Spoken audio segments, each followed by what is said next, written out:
도저히 이해할 수 없는 사람들의 모습에 한 호주 여성이 큰 충격을 받고 있습니다.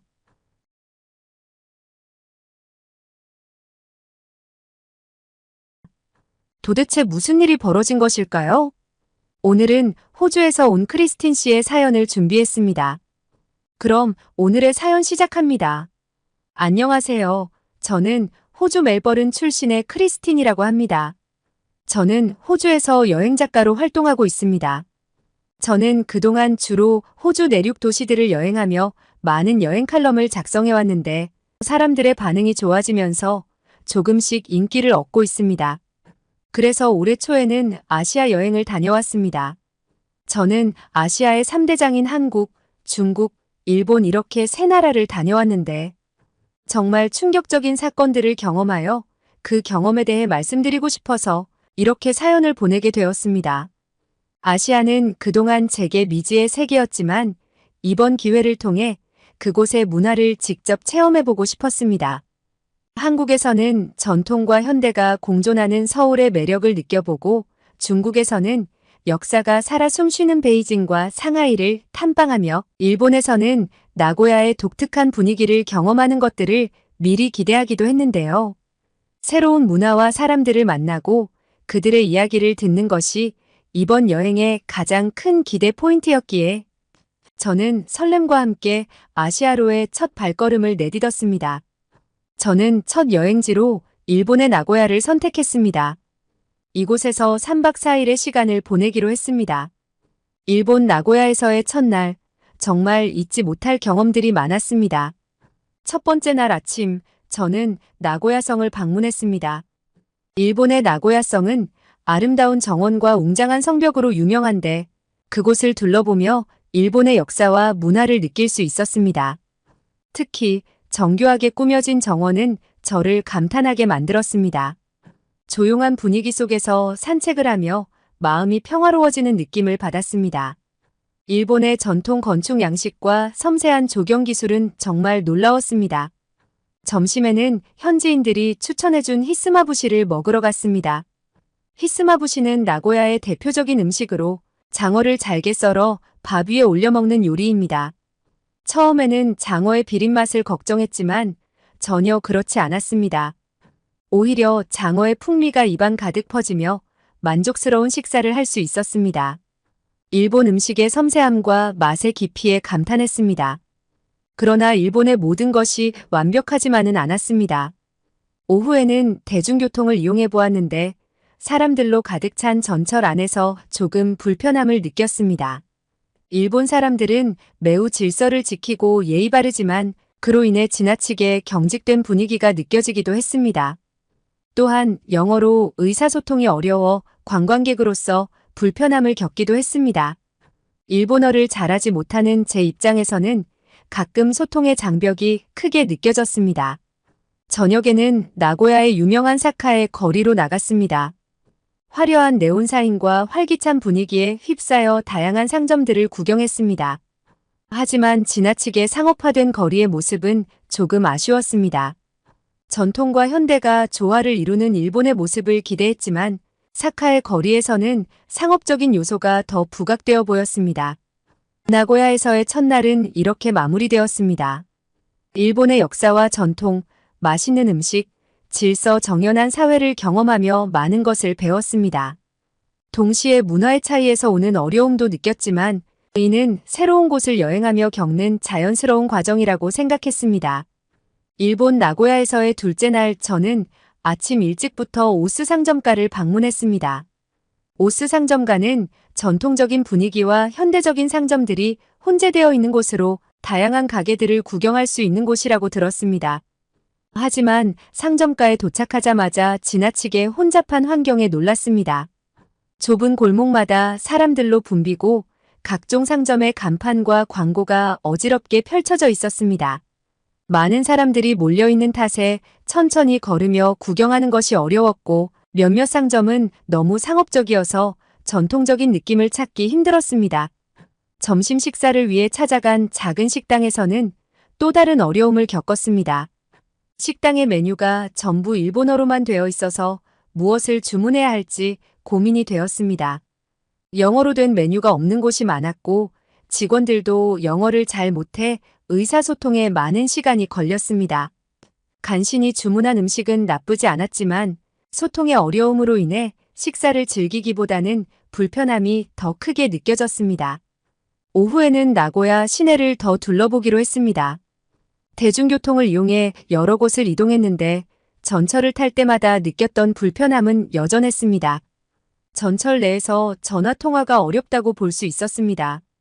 사람들은 대부분 조용히 지내지만 지나치게 엄격한 분위기는 다소 부담스럽게 느껴졌습니다. 또한 역내 표지판이 대부분 일본어로만 되어 있어 관광객으로서 길을 찾는데 어려움이 많았습니다. 저녁에는 나고야의 유명한 음식인 미소카츠를 먹기 위해 유명한 식당을 찾아갔습니다.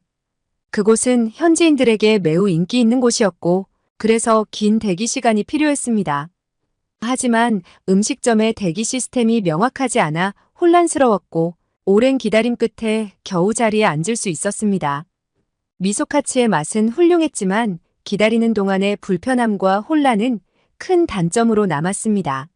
일본 나고야에서의 둘째 날은 여러 가지 불편함과 어려움을 겪은 하루였습니다. 혼잡한 상점과 언어 장벽, 대중교통의 경직된 분위기, 그리고 식당에서의 불편한 대기 시간이 특히 기억에 남습니다. 물론 이런 경험들도 여행의 일부라고 생각하며 이를 통해 더 넓은 시각을 가지게 되었습니다. 일본 나고야에서의 마지막 날은 정말 힘든 하루였습니다. 사실 이날의 경험으로 인해 일본에 대한 인식이 많이 바뀌게 되었습니다. 지금부터 제가 겪었던 최악의 경험을 이야기해 보겠습니다. 아침에 저는 나고야에서 유명한 도쿠가와 미술관을 방문하기로 했습니다. 이곳은 도쿠가와 가문의 유물과 예술품들이 전시되어 있는 곳으로 일본의 역사를 더 깊이 이해할 수 있는 기회가 될 것이라 생각했습니다. 하지만 도착하자마자 큰 실망을 하게 되었습니다. 미술관은 너무 붐비고 있었고 전시품들에 대한 설명이 대부분 일본어로만 되어 있어 이해하기 어려웠습니다. 영어 오디오 가이드를 요청했지만 이미 모두 대여 중이었습니다. 결국 전시를 제대로 감상하지 못하고 발길을 돌리게 되었습니다. 점심시간에는 나고야의 유명한 스시 레스토랑을 찾았습니다. 하지만 이곳에서 또 다른 문제를 겪게 되었습니다. 예약을 하지 않고 갔던 저는 꽤 오랜 시간을 기다려야 했습니다. 드디어 자리에 앉았을 때 주문을 받는 직원이 영어를 전혀 못하는 상황이었고 메뉴판도 일본어로만 되어 있어 어떤 음식을 주문해야 할지 난감했습니다. 어렵게 주문한 음식은 기대에 못 미쳤고 식당의 서비스도 친절하지 않아 실망스러웠습니다. 오후에는 나고야의 쇼핑 거리인 사카에로 갔습니다. 쇼핑을 즐기고 새로운 물건들을 구경하며 기분 전환을 할 수 있을 거라 기대했지만 현실은 달랐습니다. 거리에는 너무 많은 사람들이 몰려다니고 있었고 상점들은 지나치게 상업적이어서 진정한 일본의 문화를 느끼기 어려웠습니다. 또한 몇몇 상점에서는 외국인에게 무례한 태도를 보이는 직원들도 있었습니다. 저는 그 순간 내가 이곳에서 환영받지 못하는 느낌을 받았습니다. 저녁에는 친구의 추천으로 나고야의 유명한 카라오케 바를 방문했습니다. 일본의 카라오케 문화는 세계적으로 유명하니 한번 체험해보고 싶었습니다. 하지만 이곳에서도 불쾌한 경험을 하게 되었습니다. 직원들이 영어를 전혀 못해서 방을 예약하는 과정에서 많은 시간이 걸렸고 결국 제대로 된 방을 배정받지 못했습니다.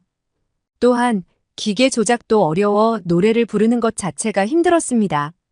더 나아가 옆방에서 들려오는 소음과 무례한 손님들 때문에 제대로 즐기지도 못하고 서둘러 자리를 떠야 했습니다. 일본 나고야에서의 셋째 날은 정말 최악의 경험이었습니다.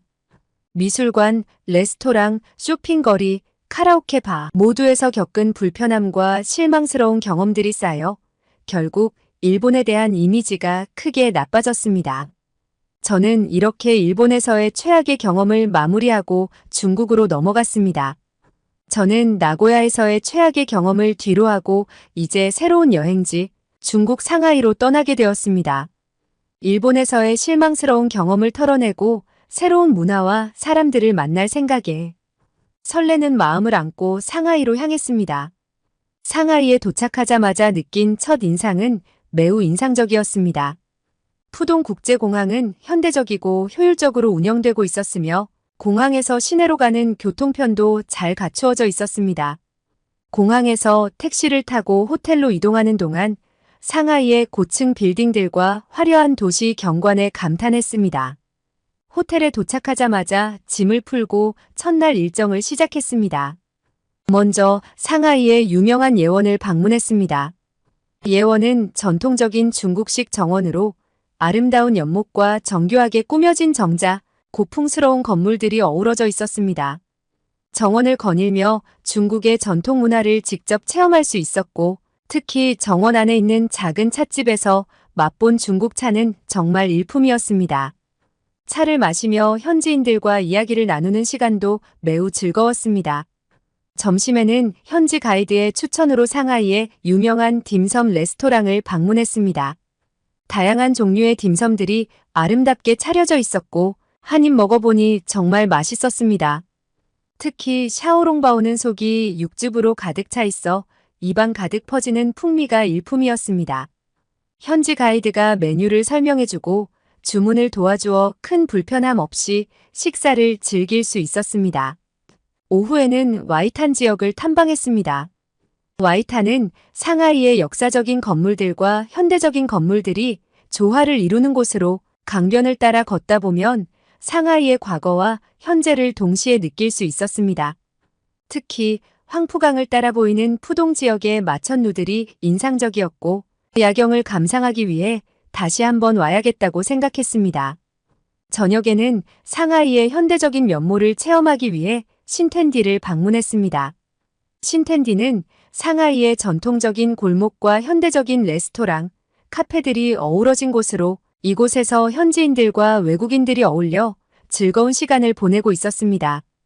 저도 한 카페에 들어가 커피 한 잔을 마시며 여유로운 시간을 보냈습니다. 상하이에서의 첫날은 정말 긍정적이고 즐거운 경험들로 가득했습니다. 예원의 아름다운 정원, 맛있는 딤섬, 와이탄의 멋진 풍경, 신텐디의 현대적인 분위기까지 모두 마음에 들었습니다. 일본에서의 실망스러운 경험을 잊게 해주는 상하이에서의 첫날이었습니다. 상하이에서의 첫날은 정말 멋진 경험이었지만 둘째 날은 전혀 다른 경험을 했습니다. 첫째 날의 긍정적인 기억들이 무색할 만큼 충격적이고 불쾌한 일들을 겪게 되었습니다. 지금부터 그 이야기를 해보겠습니다. 아침 일찍 저는 상하이의 유명한 난징동루 거리를 걸으며 쇼핑을 즐기기로 했습니다. 다양한 상점과 현지 음식들이 즐비한 이곳에서 즐거운 시간을 보내고 있었습니다. 그런데 갑자기 한쪽에서 소란스러운 소리가 들려왔습니다. 사람들이 몰려있는 곳으로 다가가 보니 중국 여성들이 길거리에서 격렬하게 싸우고 있었습니다. 주위 사람들이 말리기는커녕 구경만 하고 있었고 그 광경은 정말 충격적이었습니다. 경찰도 금방 나타나지 않았고 싸움은 계속되었고 사람들은 싸움 구경을 하고 있었습니다. 심지어 한쪽을 응원하는 사람들까지 있었습니다.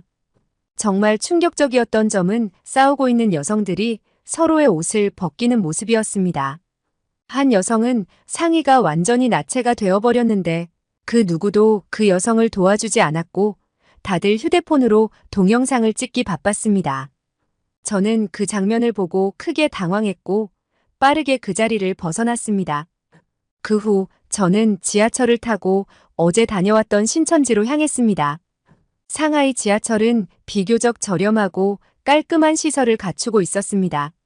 하지만 지하철역에 도착하자마자 사람들로 가득 찬 혼잡한 상황에 직면했습니다. 많은 사람들이 밀치고 서로 앞서가려고 하며 질서가 전혀 지켜지지 않는 모습에 저는 깜짝 놀랐고 무질서한 상황 속에서 생명의 위협을 느끼기도 했습니다. 특히 지하철 안에서는 최악의 경험을 하였습니다. 지하철이 들어오자마자 사람들은 문이 열리기도 전에 밀쳐 들어갔고 저는 그 속에서 제대로 서 있을 수도 없었습니다. 겨우 자리를 잡았지만 곧이어 매우 불쾌한 냄새가 나기 시작했습니다.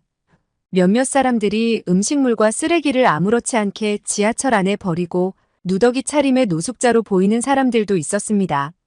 주변 사람들이 크게 신경 쓰지 않는 듯한 태도는 더 큰 충격이었습니다.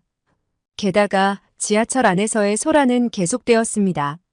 아이들이 큰 소리로 울고 사람들이 시끄럽게 통화하는 바람에 정신이 없었는데, 이 와중에 두 여성이 난투극까지 벌였는데 하루의 싸움을 2번이나 목격했다는 사실이 믿기지 않았습니다.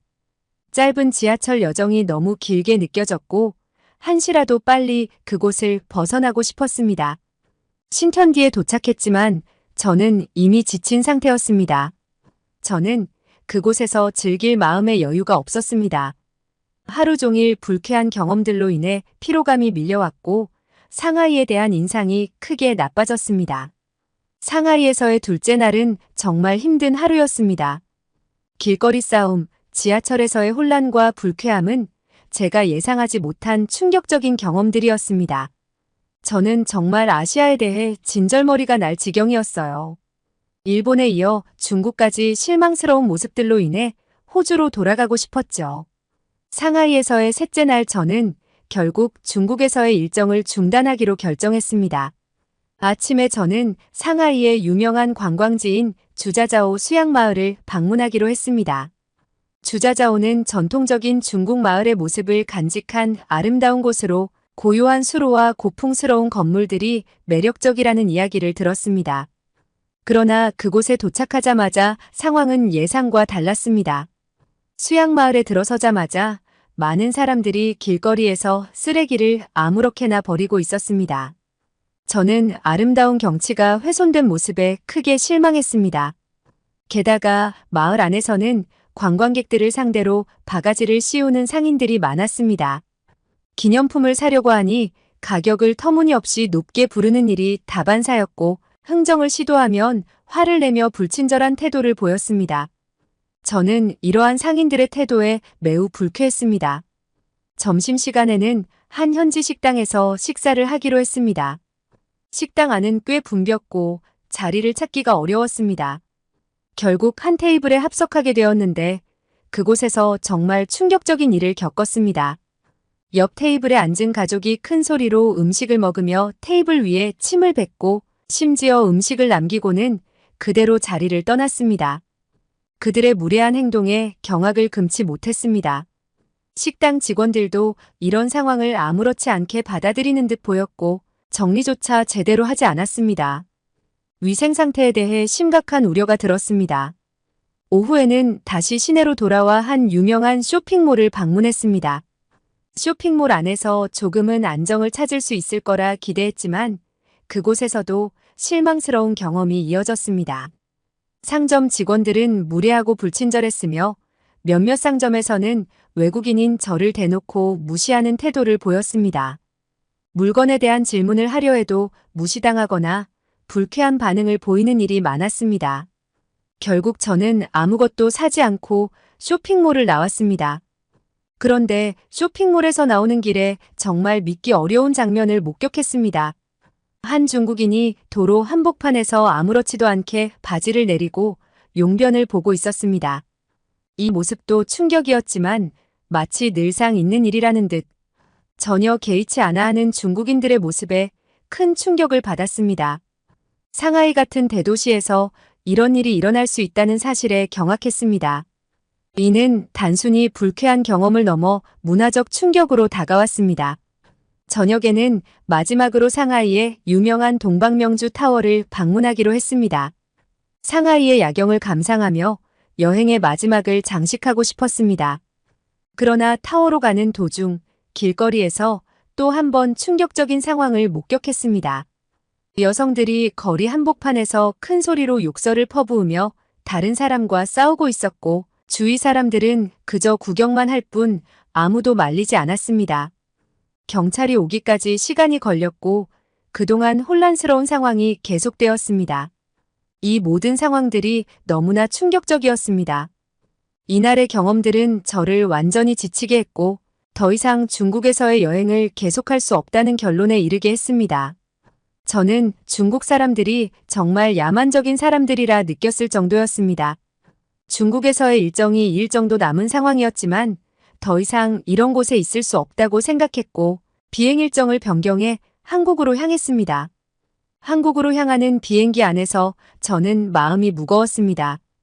일본과 중국에서의 실망스러운 경험들 때문에 아시아 여행에 대한 기대는 이미 사라졌고 한국에서도 비슷한 경험을 하게 될까봐 걱정이 컸습니다. 하지만 인천공항에 도착하자마자 저는 뭔가 다름을 느끼기 시작했습니다. 인천공항은 정말 쾌적하고 체계적이었습니다.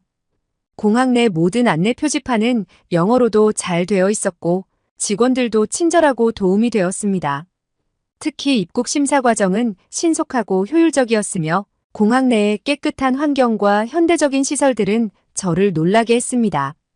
모든 것이 잘 정돈되어 있고 질서 있게 운영되는 모습에 한국에 대한 첫인상이 매우 좋았습니다.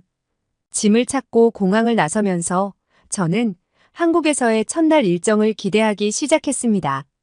공항에서 서울 시내로 가는 공항철도를 이용했는데 열차는 시간표에 맞춰 정확히 운행되었고 내부도 매우 깨끗하고 편안했습니다. 차창 밖으로 보이는 서울의 첫인상은 매우 인상적이었습니다. 현대적인 건물들과 잘 정비된 도로, 그리고 공원들이 어우러져 있었습니다. 서울에 도착한 후 제가 처음으로 향한 곳은 경복궁이었습니다. 경복궁은 조선시대의 대표적인 궁궐로 한국의 전통 건축 양식을 직접 눈으로 확인할 수 있는 곳입니다. 궁궐 안을 걸으면서 한국의 역사와 문화를 느낄 수 있었습니다. 경복궁의 정원과 연못은 정말 아름다웠고 고요한 분위기 속에서 마음의 평화를 찾을 수 있었습니다. 점심시간에는 인사동을 방문했습니다. 인사동은 전통적인 한국의 예술과 문화를 체험할 수 있는 곳으로 다양한 전통 공예품 가게와 갤러리들이 즐비해 있었습니다. 저는 한 작은 전통 찻집에서 한국의 전통차를 맛보았습니다. 차를 마시며 가게 주인과 나눈 대화는 매우 따뜻하고 친절했습니다. 한국 사람들의 따뜻한 환대에 다시 한번 놀랐습니다. 오후에는 북촌 한옥마을을 방문했습니다. 북촌은 전통 한옥이 모여있는 곳으로 마치 과거로 돌아간 듯한 느낌을 주었습니다. 한옥의 아름다움과 고즈넉한 분위기는 정말 특별했습니다. 저는 여기서 한복을 대여해 입어보고 한옥마을을 거닐며 사진을 찍었습니다. 이곳에서 만난 현지인들은 매우 친절하고 저에게 한국의 문화와 역사를 자세히 설명해 주었습니다. 저녁에는 명동으로 이동해 쇼핑을 즐겼습니다. 명동은 서울의 중심지로 다양한 상점들과 맛집들이 모여 있는 곳입니다. 길거리 음식도 정말 맛있었고 특히 떡볶이와 호떡은 잊을 수 없는 맛이었습니다. 명동의 활기찬 분위기 속에서 저는 오랜만에 여행의 즐거움을 느꼈습니다. 한국에서의 첫날은 정말 만족스러웠습니다. 인천공항에서부터 시작된 긍정적인 경험들은 하루 종일 이어졌고 한국에 대한 기대감이 점점 커졌습니다. 일본과 중국에서의 실망스러운 경험들과는 달리 한국은 저에게 새로운 희망과 즐거움을 주었습니다. 한국에서의 둘째 날은 서울의 더 깊은 곳을 탐험하며 한국의 문화와 사람들에 대해 더 알아보는 하루가 되었습니다. 그래서 저는 한국인의 따뜻함과 한국 문화의 우수성을 경험한 이야기를 언급하고 싶습니다. 아침에 저는 서울의 북적이는 도심에서 조금 벗어나 한강공원을 방문했습니다. 한강은 서울을 가로지르는 아름다운 강으로 강을 따라 잘 정비된 공원들이 펼쳐져 있었습니다. 저는 자전거를 빌려 강변을 따라 달리기로 했습니다. 맑은 날씨와 아름다운 경치 속에서 자전거를 타며 느긋한 시간을 보낼 수 있었습니다. 중간중간 쉬면서 만난 한국인들은 모두 친절했고 저에게 추천할 만한 장소와 음식을 알려주기도 했습니다. 한강공원에서 시간을 보낸 후 저는 삼청동으로 이동했습니다. 삼청동은 전통과 현대가 조화롭게 어우러진 거리로 아름다운 카페들과 독특한 상점들이 많았습니다. 한 작은 카페에 들어가 따뜻한 커피를 마시며 창밖을 바라보는데 이곳의 분위기와 사람들의 여유로움이 참 좋았습니다. 카페 주인은 나이가 지긋한 남자분이었는데 그는 저에게 한국의 전통차와 디저트를 추천해 주었고 그 맛은 정말 훌륭했습니다. 오후에는 광장시장을 방문했습니다. 광장시장은 서울의 대표적인 전통시장으로 다양한 한국 음식을 한자리에서 맛볼 수 있는 곳입니다. 저는 이곳에서 비빔밥과 녹두전, 그리고 육회를 맛보았습니다. 특히 시장 안의 한 상인이 직접 만든 떡볶이는 정말 일품이었습니다. 상인들은 모두 활기차고 친절했으며 음식에 대해 설명해 주면서도 저에게 맛보라고 권하는 모습이 인상적이었습니다. 한국인의 따뜻한 마음을 또 한 번 느낄 수 있었습니다. 저녁에는 국립중앙박물관을 방문했습니다. 이곳은 한국의 역사를 깊이 있게 이해할 수 있는 장소로 다양한 유물들과 전시품들이 정말 인상적이었습니다. 특히 한국의 전통 예술과 공예품들은 그 정교함과 아름다움에 감탄을 금치 못했습니다. 박물관에서 만난 직원들은 매우 친절했고 영어로 상세히 설명해 주어 전시를 더욱 잘 이해할 수 있었습니다. 이곳에서 한국 문화의 우수성과 깊이를 다시 한번 느낄 수 있었습니다.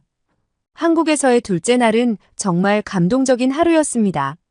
한강공원의 여유로움, 삼청동의 따뜻한 분위기, 광장시장의 맛있는 음식, 국립중앙박물관의 문화적 깊이, 이 모든 것들은 특별한 경험이었습니다. 무엇보다 한국인들의 따뜻한 환대와 친절함이 제 마음을 사로잡았습니다. 한국에서의 셋째 날은 한국인의 높은 문화의식과 시민의식을 깊이 느낄 수 있는 하루였습니다. 오늘은 서울의 다양한 장소들을 방문하며 한국의 문화를 더욱 깊이 이해하고 그곳에서 만난 사람들의 성숙한 시민의식에 감동을 받았습니다. 아침 일찍 저는 북악산을 등산하기로 했습니다. 서울 도심에서 가까운 곳에 이렇게 아름다운 자연이 있다는 것이 놀라웠습니다. 등산로는 잘 정비되어 있었고 등산을 즐기는 많은 사람들을 만날 수 있었습니다. 특히 등산로 곳곳에는 쓰레기통과 안내 표지판이 잘 마련되어 있어 모든 것이 깨끗하고 질서 정연했습니다. 등산을 하면서 만난 사람들은 서로 인사를 나누며 미소를 짓는 모습이 참 인상적이었습니다. 간식을 나눠주는 분들도 계셨는데 정말 감사한 마음이 들었습니다.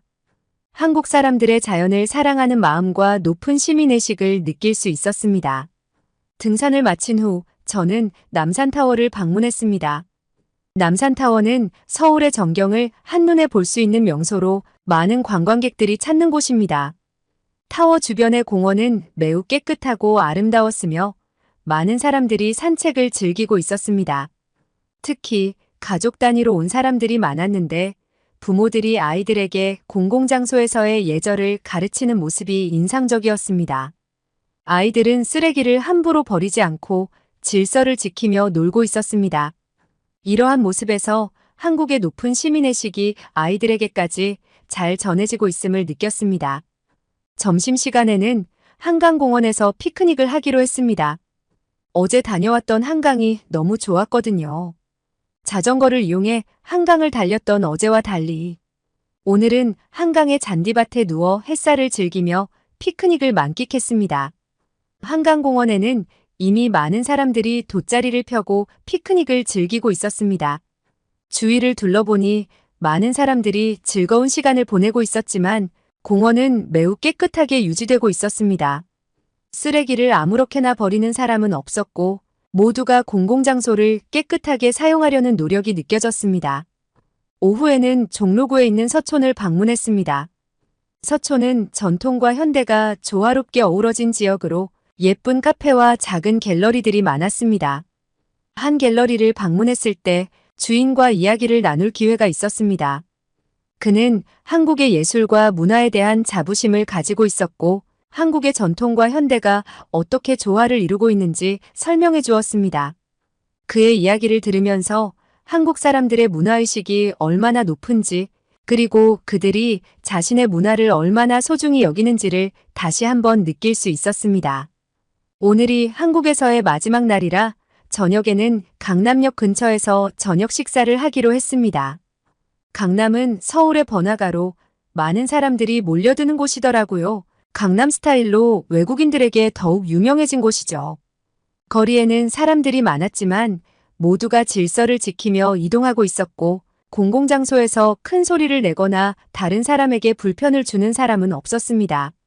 저녁 식사 후 강남 거리를 걸으면서 한국의 도시 문화가 얼마나 성숙하고 시민들이 공공질서를 얼마나 잘 지키는지를 실감할 수 있었습니다. 오늘 하루 동안 저는 한국인의 높은 문화의식과 시민의식을 여러 곳에서 느낄 수 있었습니다. 등산로의 질서정연함, 남산타워, 한강공원의 깨끗함, 문화에 대한 자부심, 강남의 질서 있는 모습까지 한국의 모든 면에서 성숙한 시민의식을 엿볼 수 있었습니다. 한국에서의 셋째 날은 정말 감동적인 하루였습니다. 저는 한국을 여행하며 일본과 중국에서의 경험과는 차원이 다른 한국 문화를 깊이 느낄 수 있었습니다. 한국에 도착한 첫날부터 공공장소에서의 질서와 청결함은 큰 인상을 주었습니다. 인천공항은 물론 서울의 지하철과 버스, 거리와 공원 모두가 깔끔하고 정돈된 모습이었습니다. 특히 한강공원을 방문했을 때는 많은 사람들이 모여 있음에도 불구하고 쓰레기가 거의 보이지 않았습니다. 사람들이 공공장소에서 쓰레기를 아무데나 버리지 않고 정해진 곳에 잘 버리는 모습은 일본과 중국에서의 경험과는 크게 달랐습니다. 또 한국 사람들은 매우 친절하고 배려심이 깊었습니다.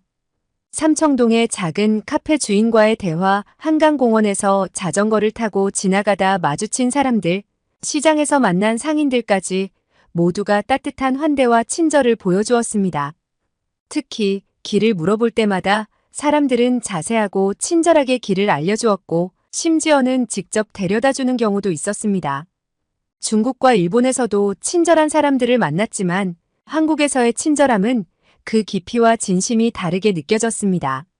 한국인들은 자신들의 문화와 전통에 대한 자부심이 매우 컸습니다.